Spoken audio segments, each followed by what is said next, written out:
we are following the search for an international fugitive. He's accused of hitting and killing a teen with his car years ago on Father's Day weekend. Police say the suspect was here in the country illegally, and he has since left the country. And as for the victim's family, well, they're begging for an arrest, but the accused killer could be benefiting from a legal loophole. Adam Harding joins us now live in Atlanta with those new details. Adam?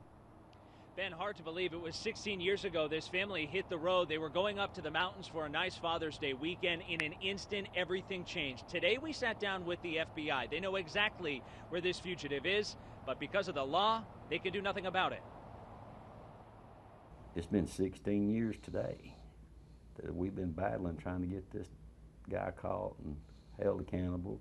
Billy Inman and his wife Kathy have dedicated their lives to finding this man, Gonzales Gonzalo Harrell. The FBI says he's wanted for vehicular homicide, accused of killing the Inman's 16-year-old son Dustin and leaving Kathy paralyzed before disappearing, leaving the country altogether. You know, nothing I can do gonna get my son back.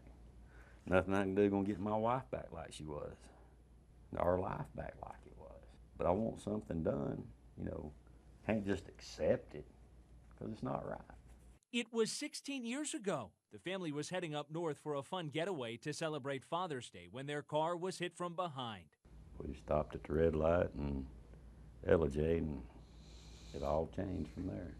Harrell was in the U.S. illegally. It's believed he traveled back to his native Mexico shortly after the wreck. He was indicted for the crime, but he was gone. And now the family says they've learned there is little the law can do to bring him back to the U.S. to face charges. We know where the individual is in Mexico, but we just can't get him back to the U.S. The FBI says they're frustrated over the legal loophole. In a letter sent to the family, the Department of Justice says the charges Harrell faces in the U.S. are not recognized the same way in Mexico.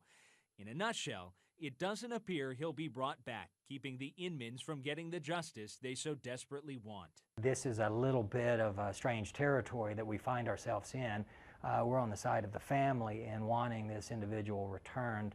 It ain't the end. I ain't quitting. I can't forget about it.